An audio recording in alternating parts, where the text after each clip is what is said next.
حضرت عمر رضی اللہ تعالی عنہ کا قانون صرف مدینہ کا نہیں تھا، وہ انسانیت کا آئین تھا۔ جہاں حاکم عوام کا خادم ہوتا ہے، جہاں انصاف طاقت سے نہیں ایمان سے چلتا ہے، جہاں راتوں کو خلیفہ مشکیزہ اٹھاتا ہے اور دن میں عدالت لگاتا ہے۔ بسم اللہ الرحمن الرحیم۔ حضرت عمر رضی اللہ تعالی عنہ۔ عمر بن خطاب کا قانون نظام عدل حکومت اسلامی تاریخ میں عدل، انصاف اور حکمرانی کی بہترین مثال سمجھا جاتا ہے۔ ان کے دور خلافت 644/634 عیسوی میں ایسے قوانین اور اصول قائم کیے گئے جو آج بھی مثالی نمونہ مانے جاتے ہیں۔ حضرت عمر رضی اللہ تعالیٰ عنہ کے اہم قوانین اور اصول، جن میں سے ایک عدل انصاف کا قانون ہے۔ حضرت عمر رضی اللہ تعالیٰ عنہ نے فرمایا، اگر دریائے فرات کے کنارے ایک کتا بھی بھوکا مر گیا تو عمر اس کا ذمہ دار ہوگا۔ کسی امیر، حاکم یا عام آدمی کے لیے قانون میں کوئی فرق نہیں تھا۔ قاضی جج کو آزاد حیثیت دی گئی تاکہ وہ کسی کے دباؤ میں فیصلہ نہ کرے۔ بیت المال کا نظام، عوام کے مال کو اللہ کی امانت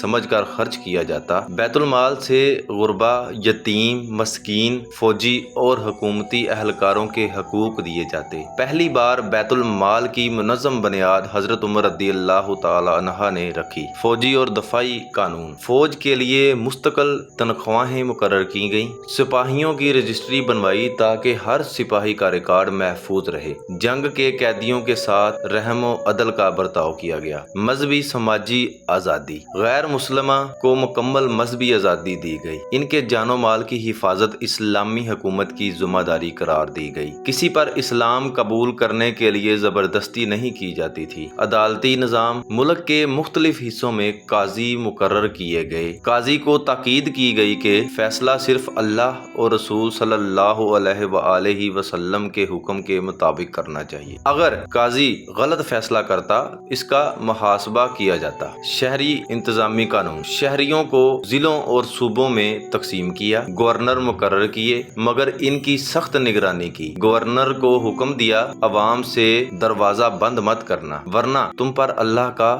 غضب ہوگا۔ ٹیکس اور زکوٰۃ کا نظام، زکوٰۃ، عشر، خراج اور جزیہ کا منظم نظام بنایا گیا۔ زکوٰۃ کا مال صرف مستحق لوگوں میں بانٹا جاتا۔ غریبوں، مسافروں اور بیماروں کی کفالت حکومت کی ذمہ داری تھی۔ انسانی حقوق کا تحفظ، غلاموں کے ساتھ نرمی کا حکم دیا۔ خواتین کے حقوق کی حفاظت کی اور ان کے مسائل کے حل کے لیے خصوصی توجہ دی۔ انصاف میں کسی کے ساتھ امتیاز نہیں کیا۔ اسلامی تقویم، اسلامی سال کا آغاز ہجرت مدینہ سے کیا گیا۔ یہ حضرت عمر رضی اللہ تعالی عنہ کا فیصلہ تھا۔ احتساب کا نظام، گورنروں اور حکومتی اہلکاروں سے املاک کا حساب لیا جاتا تھا۔ اگر کسی نے ناجائز دولت بنائی تو ضبط کر لی جاتی تھی۔ حضرت عمر رضی اللہ تعالی عنہ خود بازاروں میں جا کر حالات کا جائزہ لیتے تھے۔ خلافت کا آغاز اور عدل کی بنیاد، حضرت عمر کا قانون عدل کا عہد نامہ، خلافت کی آغاز اور عدل کی بنیاد۔ مدینہ کی دھول اڑ رہی تھی۔ ایک عام سا دن تھا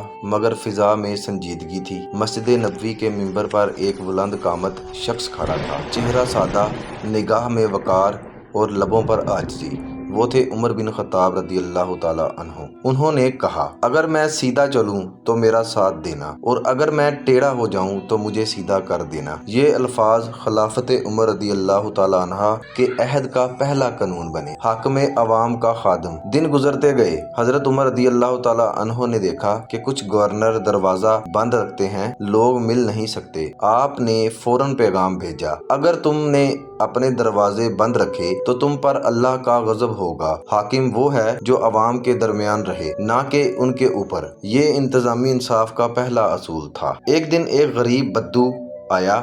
اس نے کہا، عمر، تمہارے کپڑے 2 ٹکڑوں سے سلے ہیں مگر ہمیں ایک ایک ملا، تم نے زیادہ کیوں نہیں لیے؟ لوگ دم بخود رہ گئے مگر حضرت عمر نے اپنے بیٹے عبداللہ کو بلایا اور کہا، بتاؤ یہ کپڑا تمہارا تھا؟ عبداللہ نے کہا، جی، میں نے اپنا حصہ والد کو دیا تاکہ ان کا لباس مکمل ہو جائے۔ بدو نے کہا، اب ٹھیک ہے، میں مطمئن ہوں۔ یہ وہ لمحہ تھا جب دنیا نے دیکھا عدل تخت سے شروع ہوا۔ ایک رات مدینہ کی گلیوں میں چاندنی پھیلی تھی، لوگ سو رہے تھے، مگر ایک شخص کندھے پر مشکیزہ اٹھائے گلیوں میں پھر رہا تھا۔ یہ خود امیر المومنین حضرت عمر رضی اللہ تعالیٰ عنہ تھے۔ ایک خیمے سے بچے رو رہے تھے۔ آپ قریب گئے، ایک عورت ہانڈی چڑھائے بیٹھی تھی۔ پوچھا، اے عورت، کیا پکا رہی ہو؟ کہنے لگی، پتھر ابال رہی ہوں تاکہ بچے سمجھیں کہ کھانا پک رہا ہے اور سو جائیں، کئی دن سے کچھ نہیں کھایا۔ حضرت عمر رضی اللہ تعالیٰ عنہ کے قدم لرز گئے، بیت المال گئے، آٹا، گھی، کھجوریں، گوشت سب اپنے ہاتھوں سے اٹھایا۔ غلام نے کہا، میں اٹھا لیتا ہوں۔ امیر المومنین حضرت عمر رضی اللہ تعالیٰ عنہ بولے، قیامت کے دن میرے گناہ بھی تم اٹھاؤ گے؟ جب عورت کے خیمے پہنچے، خود جھک کر ہانڈی جلائی، دھواں چہرے پر لگا، آنکھوں سے آنسو بہے، بچے کھا کر سوئے تو آپ نے اطمینان کی سانس لی۔ یہ تھا قانون بیت المال، حاکم کا رزق تب تک حلال نہیں جب تک رایا بھوکی ہو۔ احتساب، عدل اور آخری لمحہ۔ ایک دن ایک گورنر کی شکایت آئی کہ وہ دولت جمع کر رہا ہے۔ حضرت عمر رضی اللہ تعالیٰ عنہ نے اسے بلایا اور فرمایا، ہم نے تمہیں مال جمع کرنے نہیں بھیجا، ہم نے تمہیں عدل کرنے بھیجا تھا۔ اس کا حساب لیا جائے گا، ناجائز دولت ضبط کی جائے گی۔ اور کہا، عوام کا مال اللہ کی امانت ہے۔ یہ احتساب کا قانون تھا۔ پھر ایک دن حضرت عمر رضی اللہ تعالیٰ عنہ بازار میں ایک شخص کو مارتے دیکھے گئے۔ وہ غلام کو مار رہا تھا۔ عمر رضی اللہ تعالیٰ عنہ نے لاٹھی اس کے ہاتھ سے چھینی اور کہا، یہ غلام تمہارا بھائی ہے، تمہاری ملکیت نہیں۔ اسلام نے تمہیں ان پر حکم نہیں بنایا، اسلام نے تمہیں ان پر حاکم نہیں بنایا بلکہ محافظ بنایا ہے۔ یہ تھا انسانی برابری کا قانون۔ رات آئی تو مدینہ پر سکوت طاری چھا گیا۔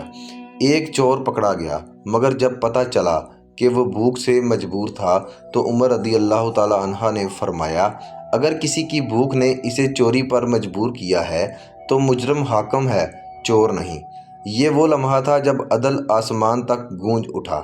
آخر میں ایک صبح مسجد میں فجر کی نماز کے وقت ایک مجوسی نے خنجر مارا، زخم گہرا تھا، آپ بستر پر تھے، لبوں پر سکون۔ لوگوں نے پوچھا، امیر المومنین، آپ نے بہت انصاف کیا، کیا آپ مطمئن ہیں؟